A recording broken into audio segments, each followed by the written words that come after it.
the front door opened before I could say a single word. I was standing in the center of my own living room with my 1-year-old daughter, Emma, clutched firmly against my hip.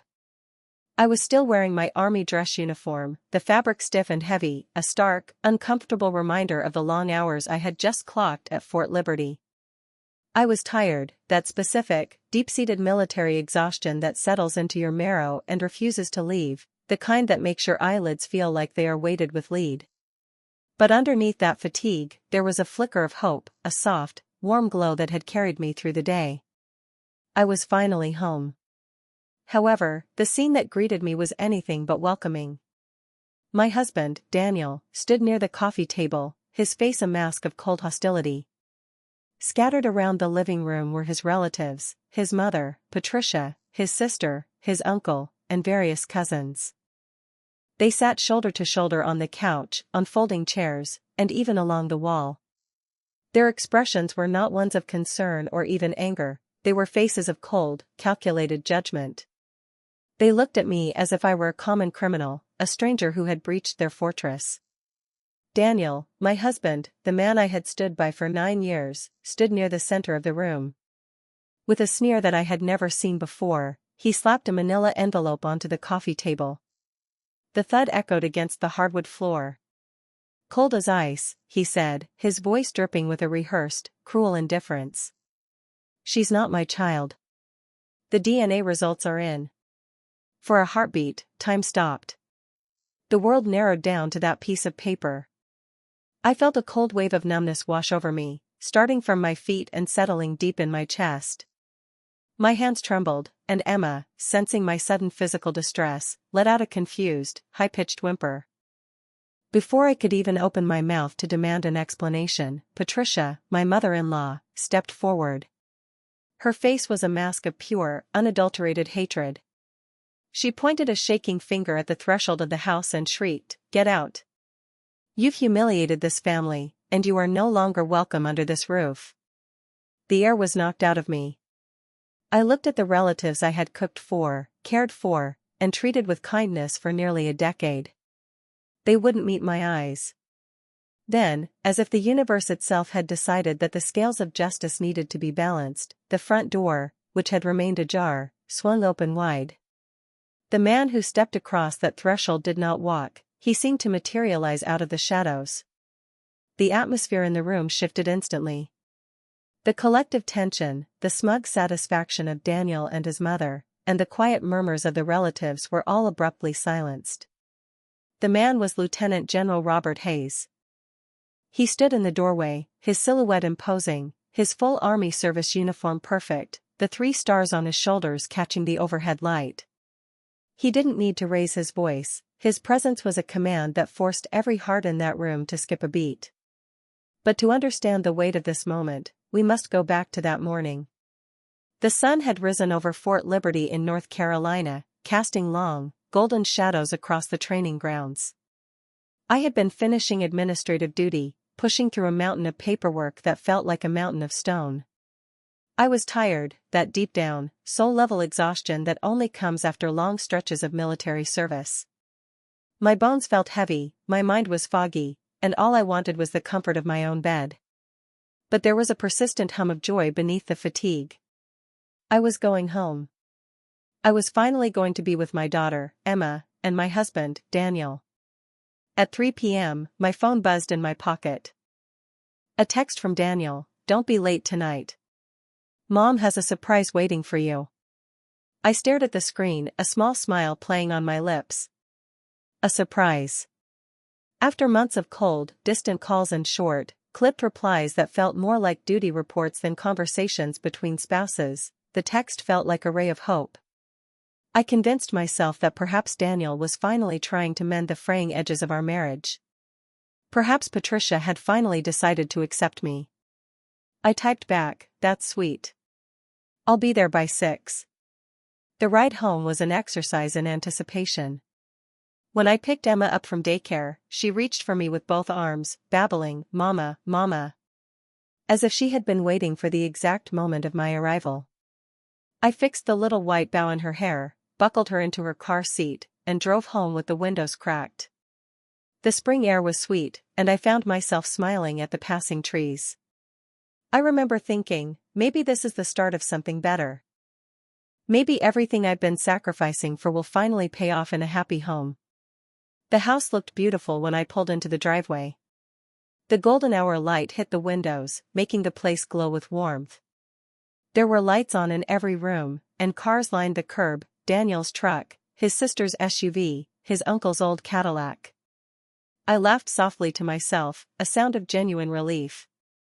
Well, Emma girl, it looks like Grandma Patricia went all out. I was ready for a party, a celebration, a moment of connection. But the moment I carried Emma up the steps and crossed the threshold, the warmth evaporated. The hallway was cold, the air smelled of stale coffee and hostility, and the sound of my own footsteps sounded like a funeral march. When I stepped into the living room, the scene hit me like a physical punch to the stomach. The room was packed. Daniel's relatives were sitting shoulder to shoulder on the couch, on folding chairs, and even along the wall. The silence was absolute. No one said hello. No one stood up. No one smiled. It was a tableau of accusation. Daniel stood near the coffee table, his eyes hard and glassy. Patricia stood beside him, her posture rigid, her hands folded over her stomach like a judge waiting to deliver a verdict. I looked around, my heart hammering against my ribs, and managed to stammer, "What's going on? Is everything okay?" Daniel reached down, his movements sharp and deliberate, and picked up a white envelope. He threw the paper onto the table as if it were trash. "DNA test results," he said, his voice flat. "She's not my child." The world seemed to lose its color. For a second, the ability to inhale vanished. Emma grabbed my collar, her little face scrunched up in confusion as she felt the shift in my mood. I looked at the paper, then at Daniel. My mind raced through 1,000 possibilities, but none of them included this. I looked at the paper. I looked at the people who had claimed to be my family. I looked at Patricia, whose face was so hard it seemed carved out of stone. "What are you talking about?" I asked, my voice barely a whisper. "Daniel, this is insane. There is no other man. There has never been another man." Patricia stepped forward, her eyes narrowing into slits. "We know exactly what you did, Claire. You've humiliated this family. We've seen the way you spend your time. We don't want your kind here." Then she pointed directly at the front door, her voice rising to a shrill, piercing scream. "Get out of my house." The chaos of the moment was interrupted by the creak of the heavy front door behind me. I turned just as General Hayes stepped into the room. The room went into a state of suspended animation.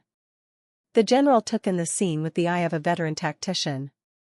He saw the packed living room, the relatives sitting in stiff, judgmental rows, Daniel's pale face, and finally, my daughter, who was now sobbing into my neck. The general's brow furrowed. I seemed to have interrupted something. Silence reigned. Daniel's uncle shifted uncomfortably. His sister exchanged nervous, side-eyed glances with her husband. The sheer authority radiating from the general made the air in the room feel thin. "General Hayes," Daniel stammered, trying to find his footing. "Sir, this is a family matter. We're handling a private dispute." "So I gathered," the general replied coolly. He turned his eyes toward me. "Captain Morgan, are you all right?" I couldn't speak, the lump in my throat was too large.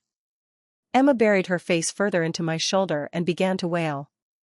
General Hayes didn't need further confirmation. He stepped forward. "I came here to congratulate one of my finest officers on her exceptional service record, but I see I've stumbled into something far less professional." He looked toward the coffee table, his gaze landing on the report. "May I?" he asked. Daniel hesitated, his hand hovering over the envelope, but he couldn't deny the request. He handed it over. The general adjusted his glasses and spent a full minute reading, his face remaining entirely inscrutable. The room was so quiet I could hear the hum of the refrigerator in the kitchen. Even Emma had quieted down, her breath hitching in small, shuddering gasps. Finally, the general lowered the paper. Who ordered this test? I did, Daniel replied, his voice thin. And where was it performed? Daniel named the laboratory, a name I had never heard of, one that sounded like a strip mall clinic. The general looked back at the report, then at Daniel. Was Captain Morgan present when this sample was collected? No. Was there a court order? No. Was the chain of custody documented? Daniel blinked, sweat beginning to bead on his forehead. I don't know. The general folded the report neatly, almost with a sense of pity. I have spent over 35 years making decisions based on forensic evidence. I have seen wars, crises, and complex legal battles. This paper? This is not evidence. Patricia scoffed, her arms folding tighter. It proves she cheated on my son. That's all we need to know. General Hayes turned to her, his voice a low, authoritative rumble. No, ma'am. It proves someone printed a report. Accusing an officer of the United States Army without verified, forensic, and legally binding evidence is not just an insult, it is a reckless, dangerous accusation that carries heavy consequences. He placed the report back on the coffee table as if it were contaminated. The relatives looked at the floor, then at the wall, then at each other. The certainty they had worn like a cloak just moments ago was beginning to fray. The general turned to me. Captain Morgan. Yes, sir. Did you ever consent to a DNA test? No, sir. Were you informed one had been conducted? No, sir. He nodded. I thought not. Daniel, panic finally breaking through his arrogance, raised his voice. So, what are you saying? She's innocent? I'm saying, the general replied, his voice steady, that accusing someone without verified evidence destroys families, lives, and reputations. If this family wants to know the truth, you use an accredited laboratory, you follow the law, and you do it with dignity, not by staging a public trial in a living room. The weight of his words landed in the room like a bomb. I looked around, my eyes meeting the gaze of the people who had been ready to cast me out. For the first time, I saw doubt. The general stepped closer to me, signaling his support. Captain Morgan, I believe you and your daughter should leave here tonight. And I strongly suggest that no one in this room makes another accusation until the truth is established through proper, legal channels. As I turned toward the door, I felt a spark of fire in my veins. The shame was gone. I wasn't leaving as a guilty wife, I was leaving as a soldier who had just been granted an escort through a minefield. The general walked with me all the way to my car. The air was cool, and for the first time in my life, I felt the sharp clarity of what was coming next. This wasn't just a divorce, it was a battle for my daughter, for my honor, and for the truth. And for the first time, I knew I wasn't going to fight it alone. General Hayes waited patiently until I closed the back door. Captain Morgan, he said quietly, his gaze piercing. Take a deep breath. I looked at him, and for the first time since walking into that house, the tears came. I don't understand, I whispered. How could they do this? He didn't rush to answer. Instead, he handed me a clean handkerchief from his jacket pocket. I've served in the army for nearly 4 decades, he said. I've seen careers destroyed because people rushed to conclusions. I've also seen innocent people survive because they refused to stop telling the truth. I never cheated on my husband. I believe you. Those 4 words nearly broke me. Not because they solved anything, but because they were the first words of trust I'd heard all night. Emma reached through the open car door and wrapped her tiny fingers around my sleeve. Mama. I smiled through my tears. I'm okay, sweetheart. General Hayes glanced toward the house. I'll have someone help you find a safe place to stay tonight. I can stay with my friend Rachel. Rachel Bennett was another Army officer stationed at Fort Liberty. We'd gone through officer candidate school together years earlier and had remained close friends ever since. Good. He reached into his pocket and handed me a business card. On the back, he wrote 2 names. One belonged to an experienced military legal assistance attorney. The other was a family law attorney in Raleigh who frequently represented military families. "If this becomes a legal matter," he said, "don't face it alone." "I appreciate that, sir." Before leaving, he looked me in the eyes. "One more thing." "Yes, sir." "Don't try to clear your name by arguing." I frowned. "What do you mean?" "People who have already decided you're guilty rarely change their minds because of louder arguments," he explained. "They change their minds when they're confronted with undeniable facts." Those words stayed with me long after he drove away. Rachel welcomed Emma and me into her home without asking a single question. She simply hugged me. "Guest room's ready," she said. "We'll talk when you're ready." Later that night, after Emma finally fell asleep in a borrowed crib, I sat alone at Rachel's kitchen table. My phone wouldn't stop buzzing. Daniel, 23 missed calls, 7 voicemails, dozens of text messages. The first ones were angry, "Where did you go? Running away makes you look guilty." Then they became demanding, "We need to finish this tonight." Finally, one message caught my attention, "Mom says you left too quickly to explain yourself." I stared at the screen. Left too quickly. Patricia had pointed at the front door and screamed for me to leave. Now they were pretending I had walked away voluntarily. Rachel poured me a cup of coffee. "What are you thinking?" "They're already changing the story." She nodded. "Then don't give them another chance." The next morning, I returned to the house while Daniel was supposedly at work. I only wanted Emma's clothes, some diapers, and a few personal belongings. Patricia wasn't there either. The house was quiet. As I packed a small suitcase upstairs, I noticed Daniel's laptop sitting open on the desk. Its screen had gone dark, but it hadn't locked. I had no intention of snooping. Then a notification appeared, "Vanessa. Everything went like we planned. She'll never recover from this." My heart stopped. With trembling hands, I clicked the message. What I read over the next few minutes would change everything I believed about my marriage. For a long moment, I simply stared at the screen. Vanessa. I had never heard that name before. The message sat there like a brick on my chest. Everything went like we planned. She'll never recover from this. My fingers trembled over the keyboard. Every instinct told me to slam the laptop shut and leave. But another voice, the one the army had spent years training, told me to stay calm, observe, and collect facts before making a move. I quietly opened the message thread. The first few texts were harmless enough. Then my stomach dropped.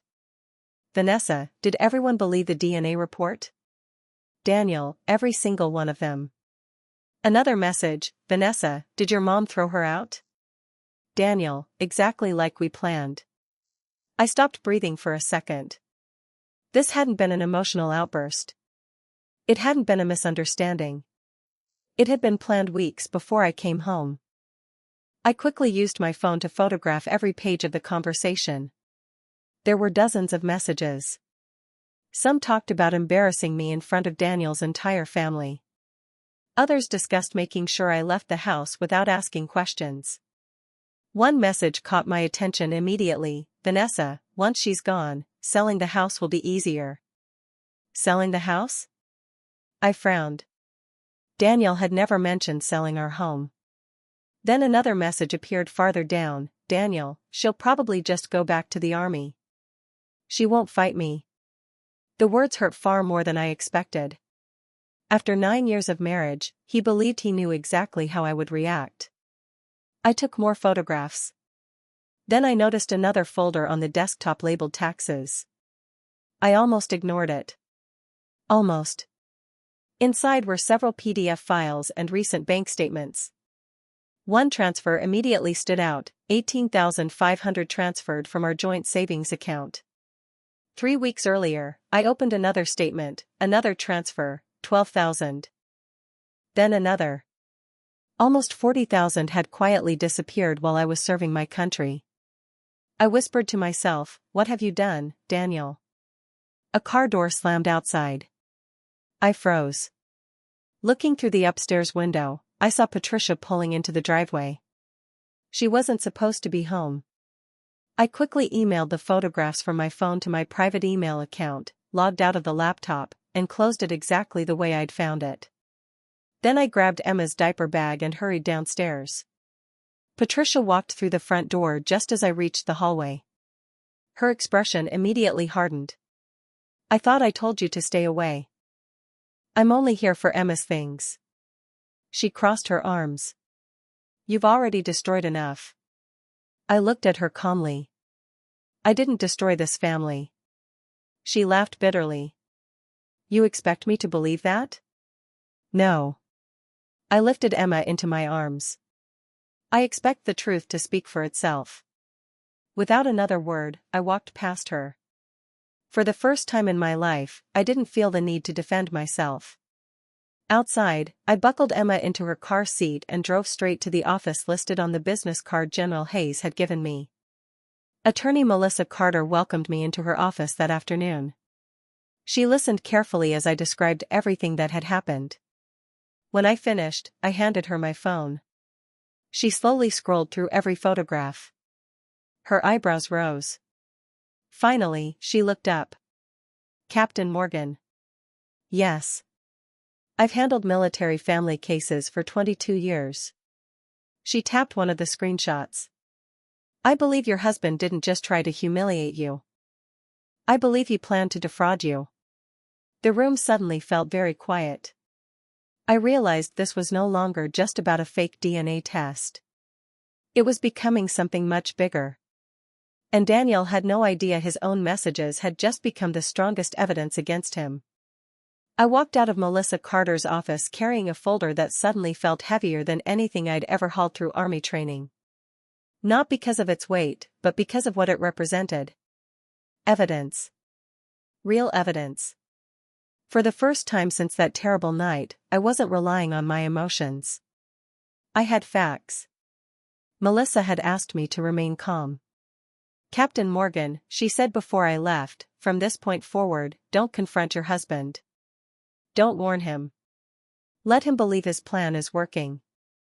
That wasn't easy. Every part of me wanted to drive straight home and demand an explanation. Instead, I followed her advice. Back at Rachel's house, Emma was sitting on the living room rug, happily stacking colorful plastic blocks. She looked up, saw me, and laughed as if nothing in the world had changed. I picked her up and kissed her forehead. "You deserve better than this," I whispered. Rachel noticed the look on my face. "What did the lawyer say?" I handed her the folder. She skimmed through the paperwork before looking up.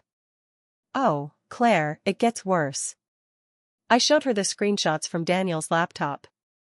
She read them slowly. By the time she reached the message about selling the house, she closed her eyes. "I can't believe he actually wrote this." "I can."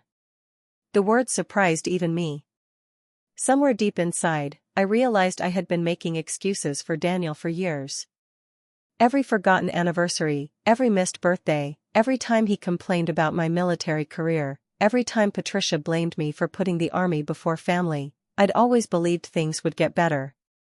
Instead, they had been getting worse while I refused to see it. The following morning, Melissa called. "I've started tracing the financial records." "What did you find?" "The money wasn't spent." "It wasn't?" "No." She paused. "It was moved." Daniel had opened another bank account nearly 8 months earlier. One I knew nothing about. Most of the money from our joint savings account had been quietly transferred there in small amounts. Melissa explained why people often move money little by little because they hope it won't be noticed. "How much are we talking about?" "Just under 42,000. I sat in silence. That wasn't just our savings. That was Emma's future. The down payment we'd planned for a larger home.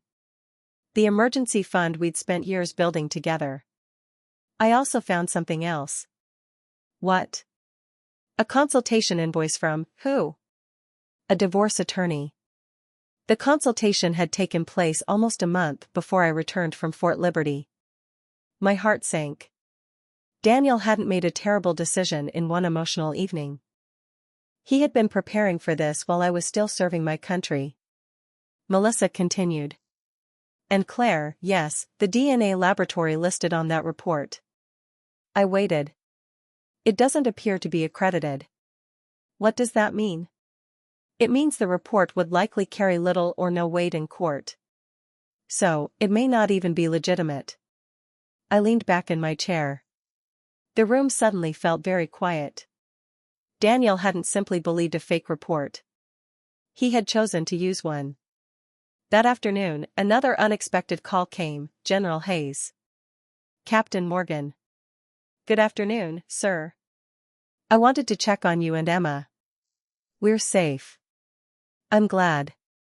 He paused before continuing. I've spoken with military legal assistance. So have I. Good. Then his voice became more serious. I need you to remember something. Yes, sir. Your husband wanted you to react emotionally. I know. Don't give him that victory.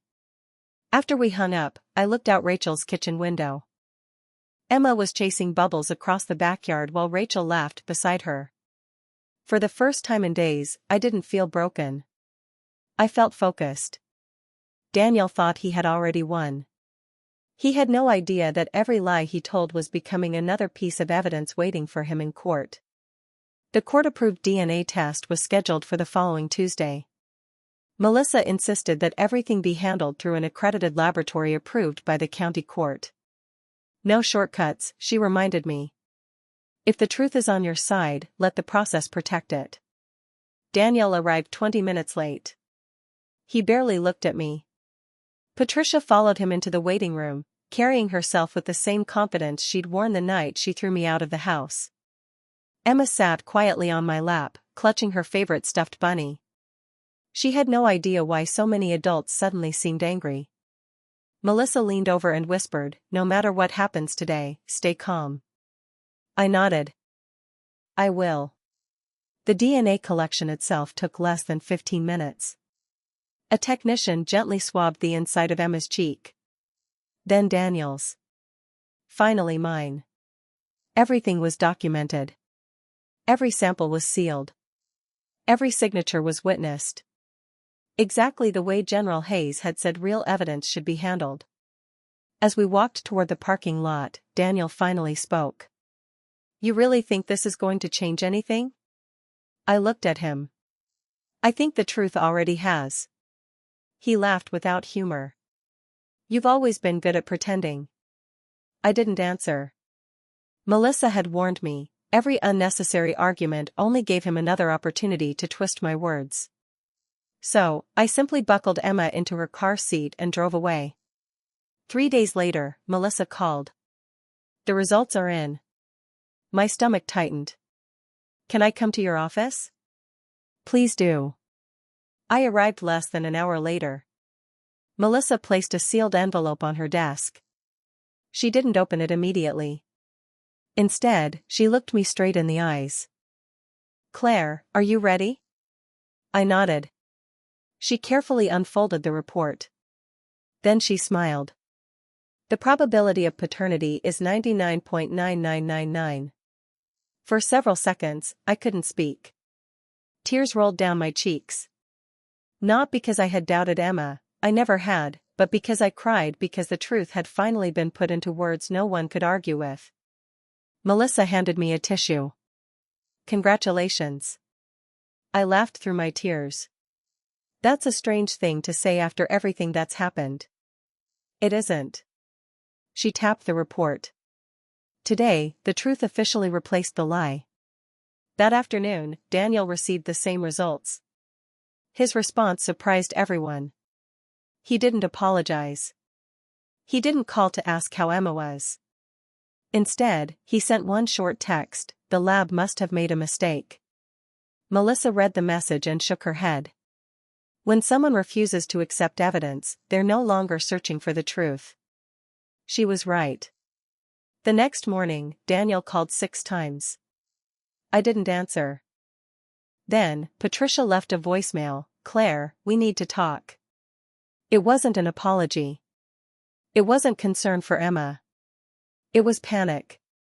By then, several relatives who had attended the so-called welcome home dinner had learned about the official DNA results.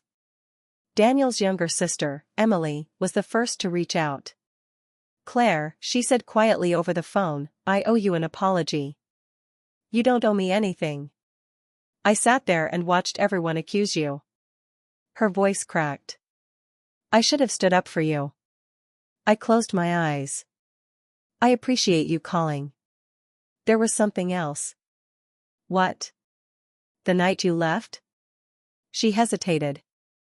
I saw Daniel throw another envelope into the fireplace.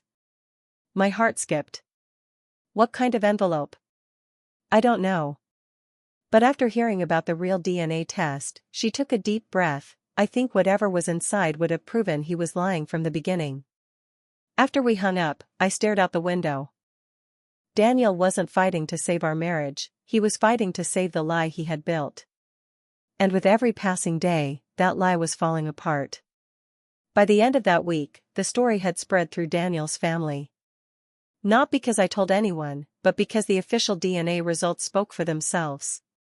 People who had watched me walk out of that living room carrying Emma suddenly realized they had witnessed something very different from what they'd believed. They hadn't seen a guilty woman exposed, they had watched an innocent wife be publicly humiliated. One by one, the phone calls began. Daniel's aunt called first. "Claire, I don't know what to say." "You don't have to say anything." "No," she replied softly. "I do." She apologized for sitting silently that night. Then his cousin called. Then another uncle. Each conversation sounded almost the same. "We should have asked questions. We shouldn't have judged you. We're sorry." I appreciated every apology, but none of them erased that night. The image of Emma clinging to my uniform while strangers stared at us would stay with me forever. A few days later, Melissa called again. "I've received another piece of discovery." "What is it?" "Financial records." I drove straight to her office. She handed me several documents. "This account belongs to Daniel." I recognized the account number immediately. It was the secret account where he had transferred our savings. Melissa pointed to another series of transactions. "Look at the recipient." The name froze me, Vanessa Collins. Multiple payments, 5,000, 3,000, 7,000, almost 20,000 altogether. I looked up. He was giving our money to her. Melissa nodded. "It appears so." Then she slid another document across the desk. This came from a subpoena to his phone records. I read the summary: hundreds of phone calls, late-night conversations, weekend hotel reservations, credit card charges from restaurants Daniel had claimed he'd visited for work. I closed the folder. I didn't think I even knew my husband anymore. Melissa sighed. "Unfortunately, there's one more thing." She handed me printed screenshots. Vanessa had voluntarily turned over several text conversations after receiving legal notice. I recognized the messages immediately, but these weren't the ones I'd photographed, these were newer. One text from Daniel read, "Don't worry. Once the divorce is final, everything will be ours." Another, "She'll never figure out the DNA report wasn't real." I stared at the words. There it was, not suspicion, not confusion, not jealousy, but a confession. Daniel had known the report was fake from the beginning. Melissa quietly closed the folder. "I believe this changes everything." Later that afternoon, my phone rang again. The caller ID surprised me, Vanessa Collins. For a moment, I considered ignoring it. Instead, I answered, "Hello?" Her voice sounded nothing like I expected. She sounded tired, almost frightened. "Claire, I know you probably hate me." I didn't answer. She continued, "I didn't know he was still living as your husband." "What?" "He told me you were already separated." I closed my eyes. "He said you only stayed married because of military benefits." Every sentence felt like another punch. Vanessa's voice cracked. When I learned the truth, I ended things. You helped him humiliate me. I know. She began crying. And I'll regret that for the rest of my life. For several seconds, neither of us spoke. Finally, she whispered, I've already given your attorney everything I have. Why? Because Emma deserves better than the lies we helped create. After we hung up, I sat quietly in Rachel's backyard, watching Emma chase butterflies through the grass. Children had a beautiful way of living only in the present, no resentment, no revenge, just joy. Looking at my daughter, I realized something important. This fight had never really been about proving I was innocent. It was about making sure Emma grew up knowing that truth matters, even when lies seem louder. The divorce hearing was scheduled for the second week of September. By then, nearly 4 months had passed since the night Daniel and his family had tried to throw me out of the house. I walked into the Wake County Courthouse wearing a navy blue business suit instead of my army uniform. Melissa had given me one simple piece of advice today: you're not here as a soldier. What am I here as? A mother. Those words stayed with me as I carried Emma into the courthouse. Rachel watched her in the waiting area while Melissa and I entered the courtroom. Daniel was already there. He looked different, he'd lost weight. The confidence he'd worn during that so-called welcome home dinner had disappeared. Patricia sat behind him, avoiding my eyes for the first time. When the judge entered, everyone stood. After opening statements, Melissa calmly presented our evidence: the official DNA report, the bank records showing Daniel's hidden account, the transfers to Vanessa, the text messages discussing the fake DNA report, the screenshots proving the confrontation had been planned before I even came home from Fort Liberty. Not once did Melissa raise her voice. She didn't need to, the evidence spoke for itself. Daniel's attorney attempted to argue that his client had acted out of genuine concern. The judge looked over the documents for several quiet moments.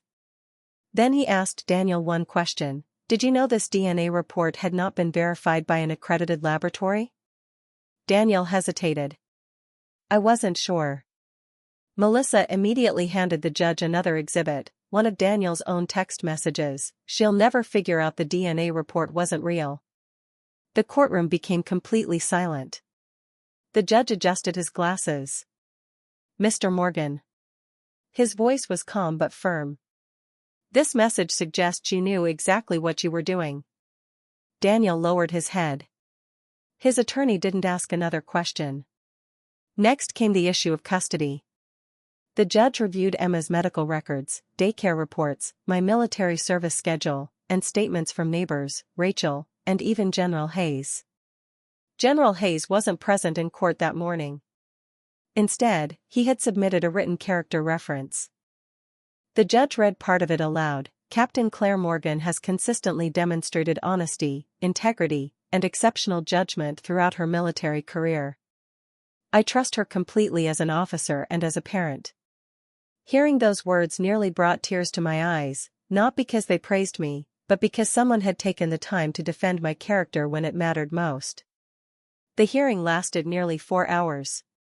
Finally, the judge announced his decision: primary physical custody of Emma would remain with me. Daniel would receive supervised visitation until he completed parenting and family counseling.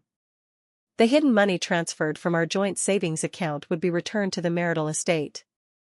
The court also ordered Daniel to reimburse my legal expenses related to the fraudulent DNA claim. When the hearing ended, Daniel slowly approached me outside the courtroom.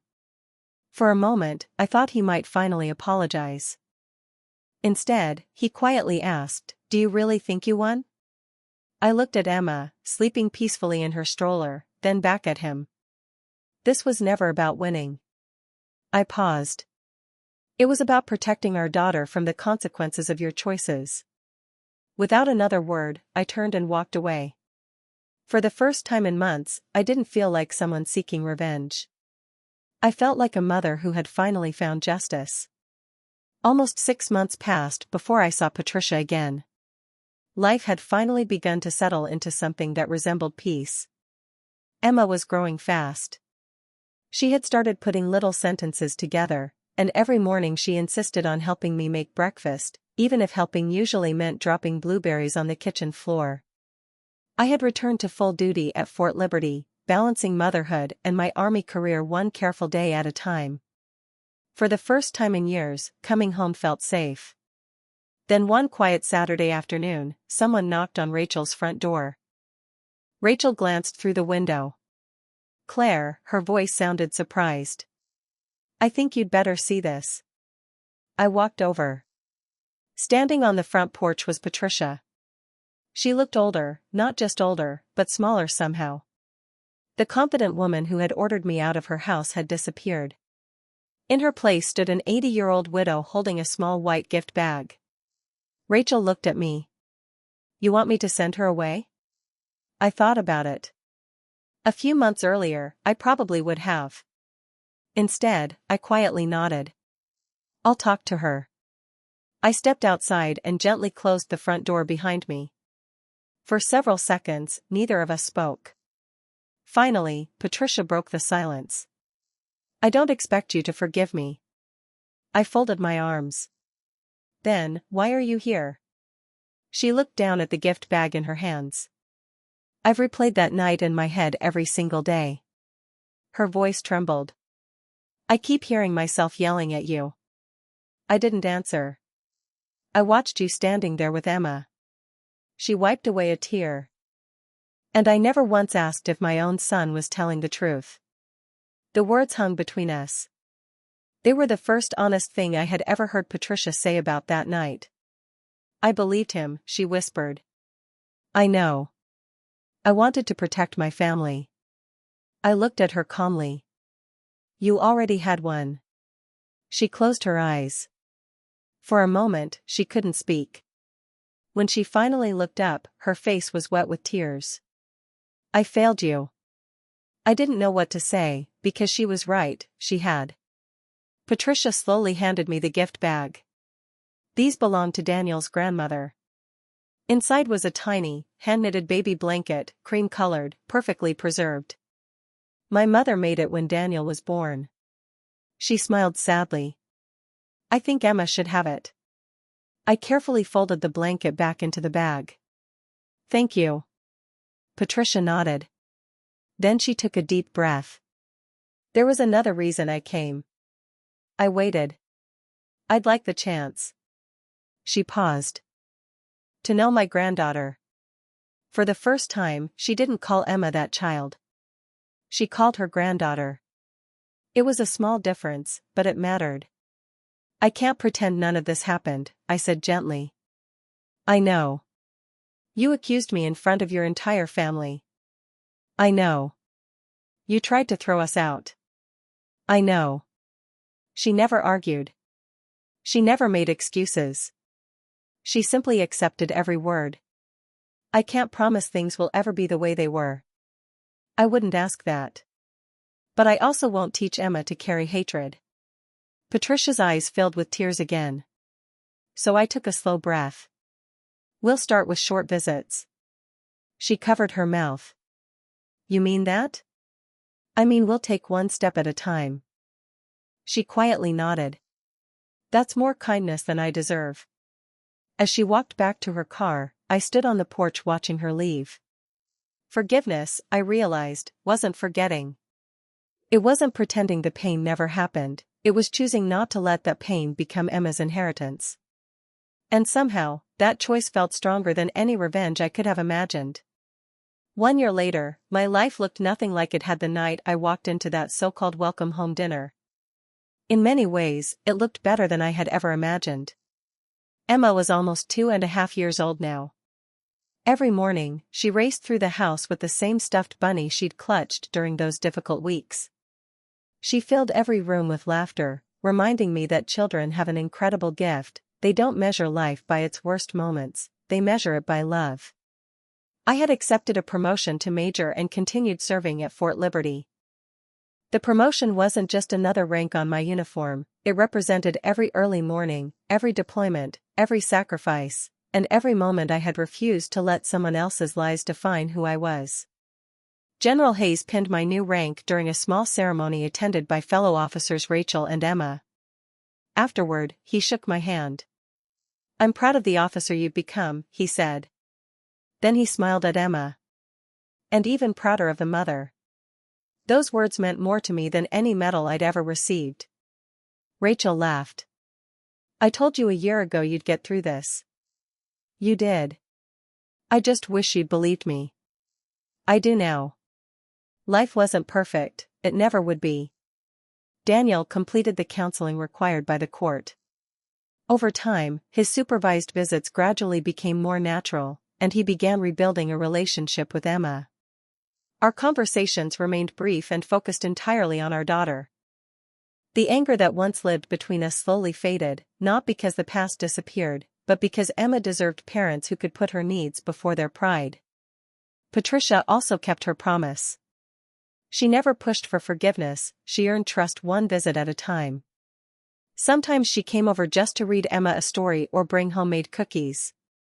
One afternoon, I found the two of them sitting on the living room floor wrapping Emma's favorite doll in the little knitted blanket Patricia had given us months earlier. Emma looked up and smiled. "Grandma made baby cozy." Patricia looked at me with tears in her eyes. I simply smiled back. That was enough. Not every relationship can be restored, some wounds leave permanent scars. But scars don't always represent weakness, sometimes they remind us how much we've survived. Looking back, I realized something important. The greatest victory wasn't proving the DNA report was fake.